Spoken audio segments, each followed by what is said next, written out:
Well, good morning. Welcome. I'm Gareth Cliff. It's a great pleasure to be here for Altron's special Technology Day for 2020. It's a great pleasure to have you join us from your house or from your office or wherever you might be this morning. We're going to be talking a lot this morning about some of the most important and interesting aspects of what we predict in terms of technology going forward, and I think that you are going to have a front row seat to all of those exciting conversations. It is Altron's Technology Day 2020 in partnership with Brainstorm, and we're pleased that you're able to join us for this extraordinary showcase of technology solutions. So this event provides Altron with the opportunity to talk to you and engage with you directly as customers so that we can understand the challenges that you are facing, and in turn, so that we can respond in the best possible way with the company's solutions of how we can help you to solve your problems and perhaps how you can help us to solve ours. Our goal is to help you in the end to transform your business. Now, we have an exciting program for you. I'm not going to oversell it, but bear in mind that there are going to be sessions in a short while, which I'm sure will, in various ways, shapes and forms, engage, titillate, interest, and excite you on a number of different issues. But the program will kick off this morning with a discussion with Andrew Holden, who is the Altron Group Chief Operations Officer. After that, you get to select 3 out of the 9 sessions during which our various experts will be presenting you with various topics, including banking, retail. We'll be looking at healthcare, security, smart organizations, AI, and data analytics, also the modern workplace, which I'm sure you all are aware of since we're doing this morning, has changed so much, and also customer experience, the Internet of Things, and many other exciting things. So on the event homepage, which you're probably on right now, you will see links for those 9 sessions. And if you'd like to participate in any of them, you can enter your name and your email address, and you will be taken to the session that you have selected. To transition to a different session, you can go back to the homepage and select the next session that you want to be in.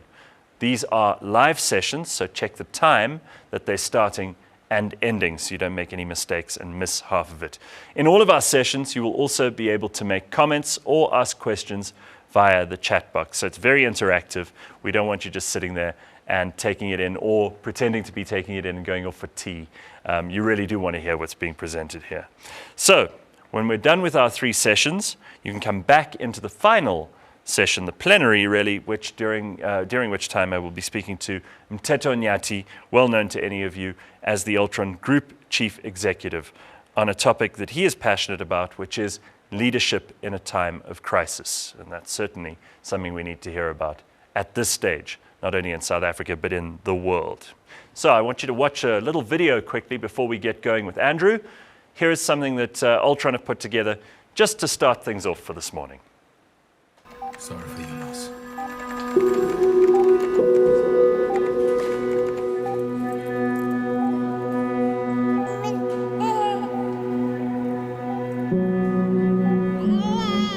I've known you from the very beginning.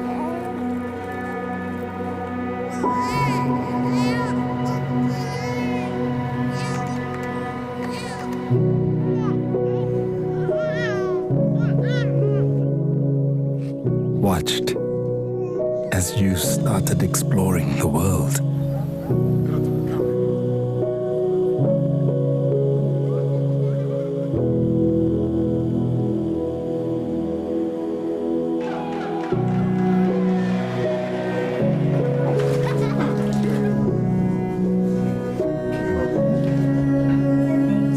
When you first felt that feeling of wonder.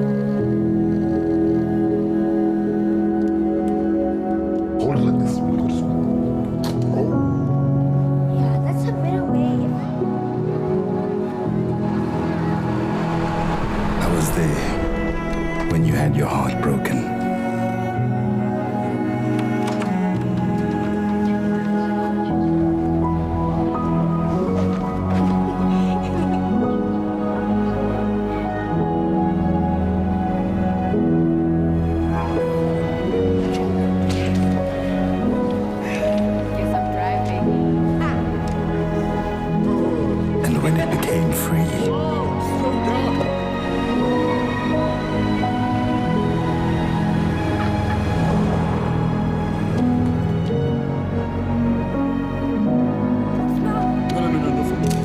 was there when you went from growing your knowledge Hi, Dad. Yes, I'm fine. to sharing it with the world.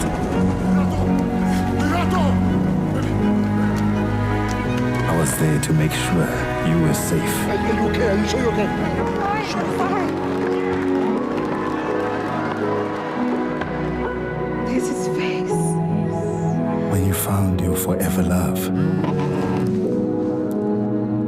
You've arrived at your destination. Thank you.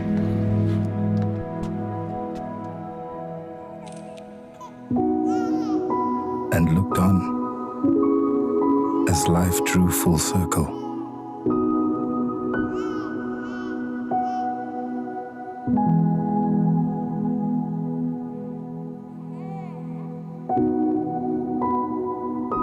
I've been there all along,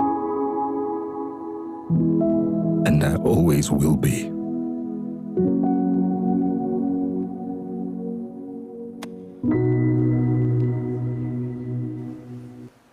That's the first time I've seen that, and it's absolutely beautiful.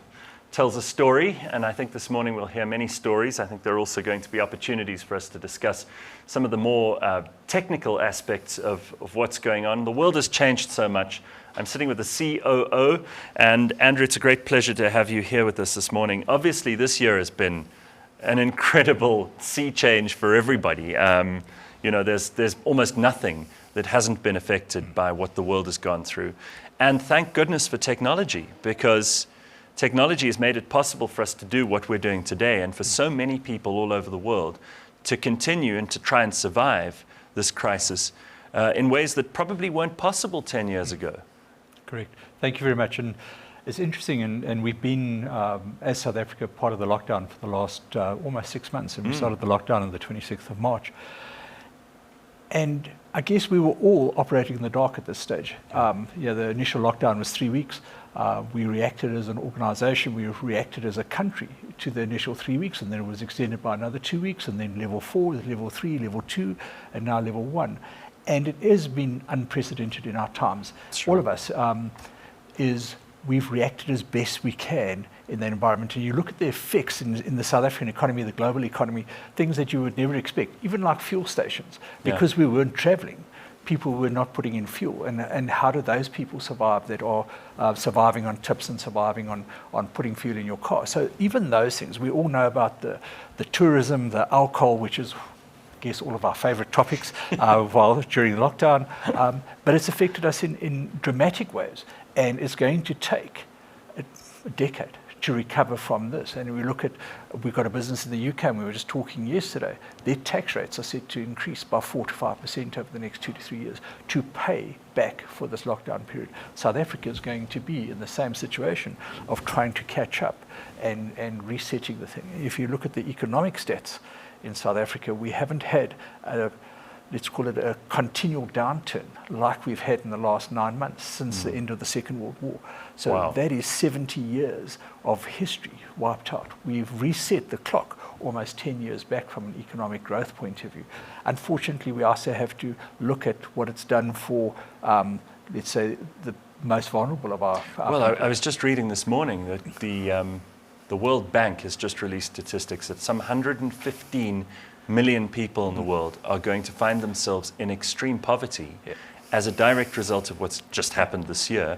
And we've been on this incredible trend throughout the last 30 to 40 years of human history where poverty's been halved and then halved again, and we were doing so well, and this really has set us all back. But if we look at Altron and we look at technology and the disruption that's been caused and how that presents opportunities as much as it does problems, there is obviously scope for Altron to have stepped into the fray here and provided people with those solutions.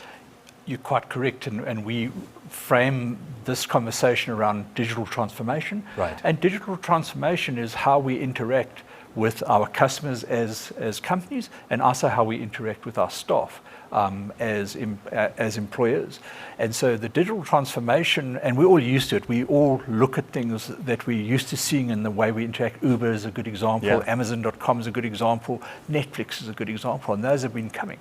But it's forced us as an economy globally to speed up that transformation. So how does a bank interact with their customers? How does a bank interact with their staff that are sitting at home? How do we do productivity? So there's a lot of things speeded up, and a lot of things change forever. And stupid little things that we don't think about is, where do you place your coffee shop in pre-COVID times? You place it in between a point of transit and the workplace. But Right. what is the workplace now? So what do you do with your coffee shop? So these decisions have changed forever, and that digital transformation, we were in the journey prior to Right. COVID, but what COVID's done is speeded it up dramatically. Accelerated. Yeah. Well, I mean, I can tell you just from the point of view of what I do and our business is, I was doing my show from home this morning, as I have been for 6 months. It was something that I always wanted to do. I'd had this fantasy that it was something that was possible, but if this hadn't happened, it wouldn't have forced my hand. And in some ways, I think a lot of businesses have also seen an opportunity to streamline and to cut costs. So tell me about Altron, and particularly the way you guys have looked after your employees through this time, because that's been enormously challenging for a lot of businesses. It has. And I want to split the examples between the UK and South Africa, because we have a big subsidiary in the UK. But if you have a look at South Africa, the hard lockdown, what we did is 4.5 of our 8,500 people within a week was working from home. So that was a great result. We were part of essential services in that we look after the telecommunications space, we look after some of the food retailers, and we look after the banking sector. So those staff members were on the road working normally during the lockdown period. And then the people that were left without being able to perform their day-to-day functions, what Altron did is we donated half the leave, and the employee took half the leave. And that was through the initial lockdown period, which was the 3 weeks, as I mentioned before. We got quite innovative in the second period, because we were still had literally thousands of people under leave that now had no leave left to take. All of the senior people within Altron were approached via a survey, and we all donated leave. And what that did is we donated leave, so 5 days of my leave or 5 days of Mcheto's leave, then was cashed in and converted to salaries for those people that were still on leave and didn't. So our objective after the stage 5 lockdown is that we had no people that went without a salary, and we had no people that were in negative leave situation. So we wanted to make sure the employee was at the center of what we were doing, and that worked fantastically well. It's amazing that you got that right.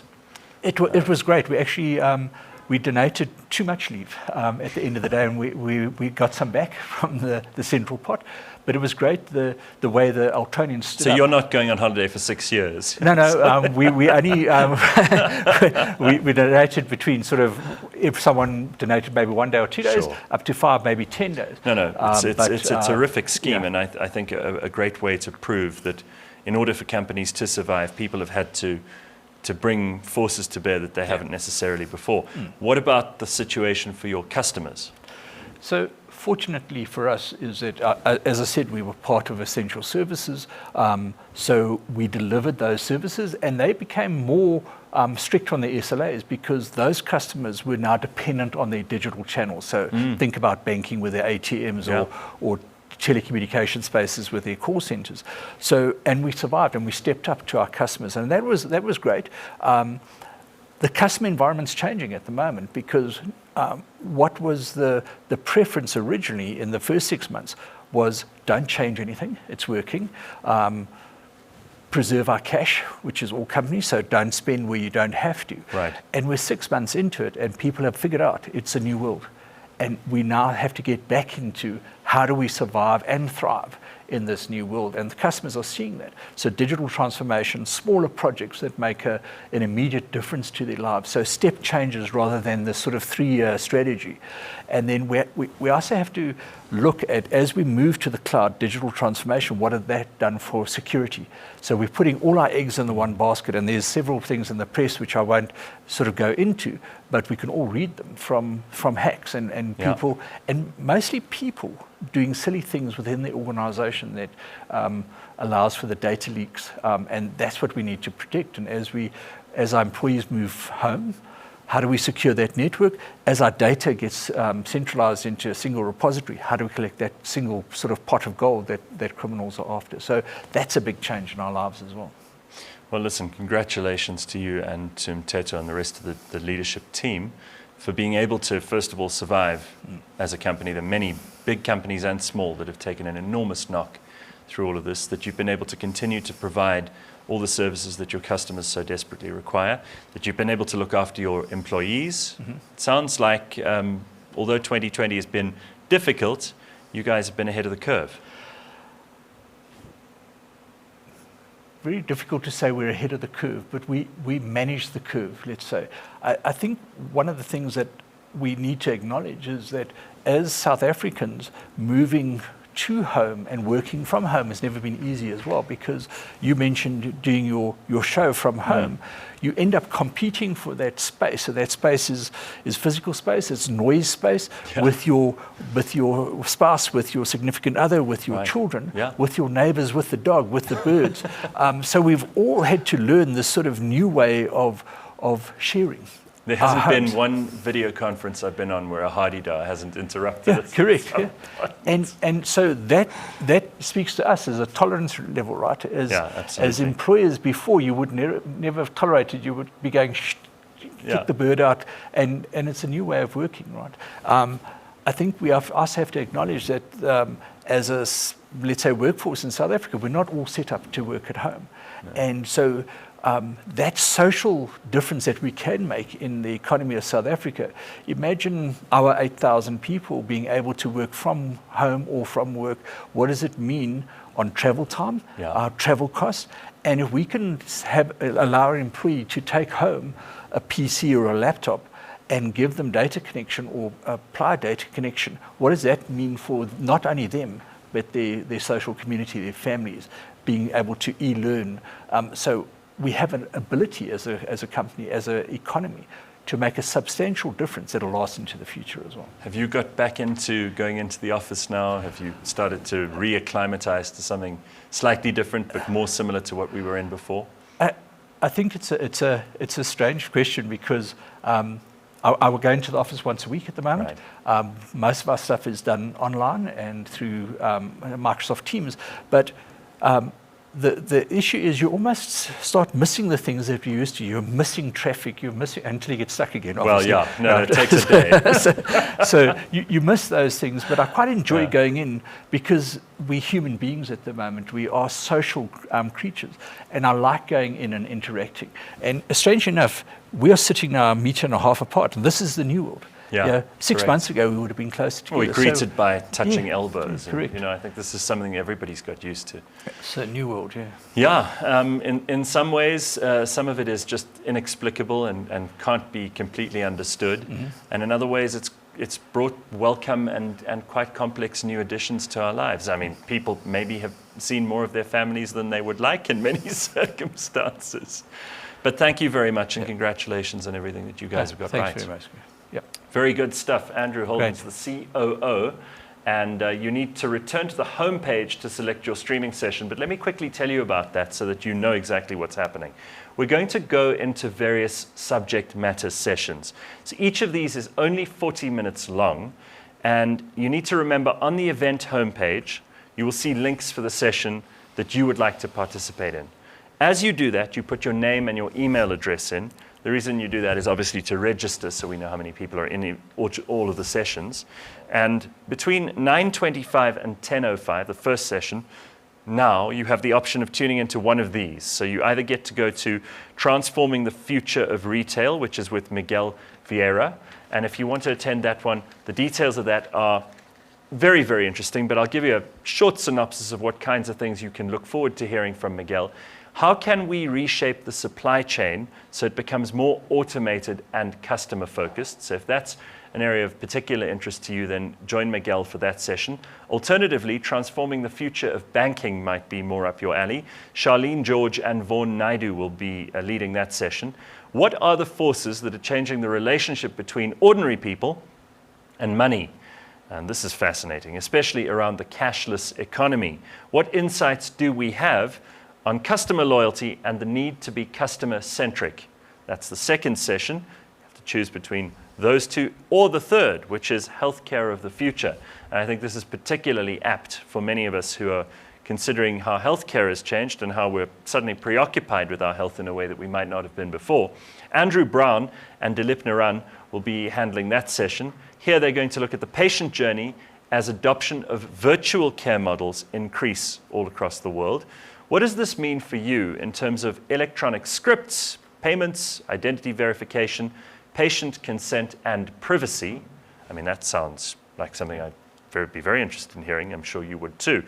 And then between 10:10 and 10:50, this is the next of 3 sessions, you get to choose between smart organizations, which is actually being run by Ehimare Thomas Aire, and that is what technological foundations you think a business needs in order to have in place, the right things, like being in the cloud, for example, which Andrew just referred to a second ago, in order to fully leverage the benefits of smart technologies. Some people have these technologies at their disposal, but they're not leveraging them as well as they might. So that's the first session of those 3. The second is about data and AI. That involves insights, practical implementation, lessons learned, and that will be from Hendrik Blichnout and Hina Patel.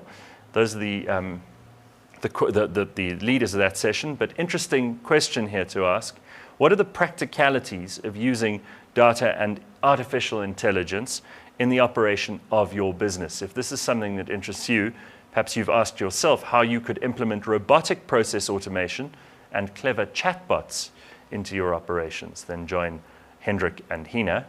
The final of those 3 sessions in the middle is the future of customer experience, something we should all be involved in. Daryl Marcus and Ishmael Mpabanga will be handling that session. It will discuss how conversational experiences and artificial intelligence enable you and your customers to harness the power of AI-powered chatbots and answer consumer messages alongside human customer service staff. And for the final session, that's the last of 3, between 10:55 and 11:35, before you come back here to chat to me and Teto, we've got these. These are the 3.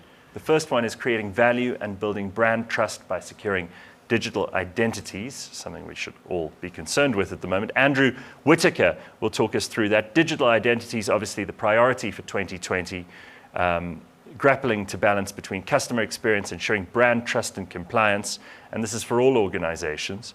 How do you enable your business and create value whilst also ensuring your critical security controls are in place? You can find out from Andrew Whitaker in that first session of those 3 in the final section of the breakaways. Building a modern workplace is the second one. This is hosted by Basha Pillay. What does the workplace of the future look like? I'm sure you've thought about this and maybe you've experienced some part of it in the last couple of months, but how would that be optimal? And how can you capitalize on the integration being led by software suppliers like Microsoft? And you mentioned Teams earlier, Andrew. So that'll be interesting with Basha Pillay. And the final one of those 3 sessions at the end is transforming the mobility space, the true value of the Internet of Things. That's with Lindile Koko and Francois Stolz. The question: how has the Internet of Things revolutionized the transport sector? What role is big data playing in the creation of smart solutions? And what are the future connectivity trends?